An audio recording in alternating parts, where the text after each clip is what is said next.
සූර්ය කාන්තිය දස දෙසේ ගලා යන උදෑසනේ විහඟුන්ගේ කන් කළු රාවයන් දෙසවන් පිනා යන්නේ. සියපත් පිනිබිඳු රූටා යන දසුනෙන් චමත්කාර ජනක ගම්මානයක අසිරිය මනාව පසක් වන්නේ අපගේ නෙත් වශීකృత කරමි.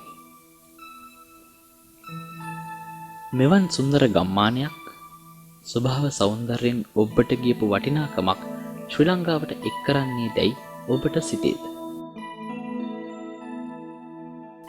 ලෝකයේ විරල ගණයේ සම්පතකට උරුමකම් කියාපාන සඳකැන් පාෂාණ ශ්‍රී ලංකා අපමව්පිපෙන් හමුවන්නේ මෙවැනි සුන්දරත්වයකින් අනූන මිටියාගොඩ ප්‍රදේශයෙන්ම පමණයි. මුතුන් මිත්තන්ගේ විශ්වාසයට අනුව සඳකැන් පාෂාණ මෙම ප්‍රදේශයට ආවේනික වීමට හේතුවක් වන්නේ සඳ කිරණ සහ පාංශුමය සංයුතිය ඒකාබද්ධ කොටගත් බලපෑමේ සුවිශේෂීත්වයක් හේතු කොටගෙනයි. වර්ණ වශයෙන් ගත් කල ප්‍රධාන වර්ග දෙකකි. ඒවා නිල් සහ සුදුයි. මෙම ප්‍රධාන වර්ග දෙකට අතරමැති වර්ණ වලින් යුත් සඳකැන් පාෂාණ රාශියක් මීටියාගොඩ භූමියේ ගැබ්ගෙන ඇත. භූගෝලීය පිහිටීමට අනුව මීටියාගොඩ පිහිටා ඇත්තේ දකුණු පළාතේ ගාල්ල දිස්ත්‍රික්කයේ අම්බලන්ගොඩ නගරයට ආසන්නවයි. පාරම්පරිකවම උරුම වන පතල්වල තවදුරටත් කැණීම් සිදු කරමින් සඳකැන් පාෂාණ නිදි සොයා ගනු ලබයි. මෙහිදී පතලේ විශාලත්වය අඩි 6ක දිග ප්‍රමාණයෙන්ද අඩි 4ක පළලින්ද යුතුවද සාදනු ලබයි. මේ අයුරින් කැණීම සිදු කරමින් සාදා ගනු ලබන පතල පොල්ලි වලින් තනාගත් පටි මගින් ආවරණය කරයි. පොළව මතු පිටට ගනු ලබන නිදියෙහි ඇති සඳකැන් පාෂාණ කොටස් වෙන් කර ගැනීම සඳහා සේදීම සහ ගැරීම යන ක්‍රියාවලින් සිදු කරනු ලබයි.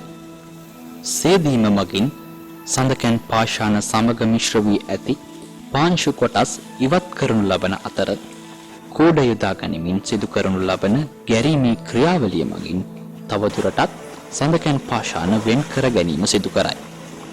මෙසේ පිරිසිදු කරගත් විවිධ ප්‍රමාණයන්ගෙන් යුතු සඳකැන් පාෂාණයන් විශාලත්වය සහ පළුදු පිහිටා ඇති ප්‍රමාණය අනුව වර්ග කරනු ලබන අතර ඉන්පසු කපා උපදැමීමේ ක්‍රියාවලිය සඳහා යොමු කරනු ලබයි. ගලෙහි දීප්තිමත් මුහුණත පිහිටන ප්‍රදේශය සැලකිල්ලට ගනිමින් සඳකැන් පාෂාණය කැපීම සිදු කරයි. සම්ප්‍රදායික උපකරණ ලෙස හනපෝරුව භාවිතා කරයි. වර්තමානයේදී මෝටරයකට තවි කරනු ලැබූ ලෝහ වර්ග කිහිපයකින් සාදා ඇති තලයක් භාවිතා කරයි. කැපීමේ ක්‍රියාවලියෙන් පසු උපදැමීමේ ක්‍රියාවලිය සිදු කරනු ලබයි. මේ සඳහා එරමුදු ලීයකින් සාදා ඇති තලයක් භාවිතා කරනු ලබයි. මෙහිදී ඇතිවන තෙරපීම මත සඳකැන් පාෂාණයේ උපය වැඩි වන අතර උපදැමීමේ ක්‍රියාවලිය පහසු කර ගැනීම සඳහා උණ කෝටුවකට ගම් මගින් සවි කර උපදැමීම සිදු කරනු ලබයි. මෙම නිල් සහ සුදු පැහැයන්ගෙන් යුත් සඳකැන් පාෂාණයන් ආභරණ වලට සවි කිරීම මගින් මෙහි වෙළඳපොළ වටිනාකම ඉහළ නංවා ගනු ලබයි. ආභරණ සෑදීම සඳහා රිදී ලෝහය භාවිතා කරන අතර කොවක් ආධාරයෙන් මෘදු කරගනු ලබන රිදී ලෝහය අවශ්‍යතාවය අනුව විවිධ ආභරණ සෑදීම සඳහා භාවිතා කරයි. වර්තමානයේ වන විට සඳකැන් පාෂාණ වලින් සාදන ලද ආභරණ වලට වෙළඳපොළ ඉහළ ඉල්ලුමක් පවතින අතර සඳකැන් පාෂාණ වලින් නිම කළ ආභරණ පැළඳීම පෙරළි කාල ලෝකයේ නවතම විලාසිතාව බවට පත්වෙමින් පවතී.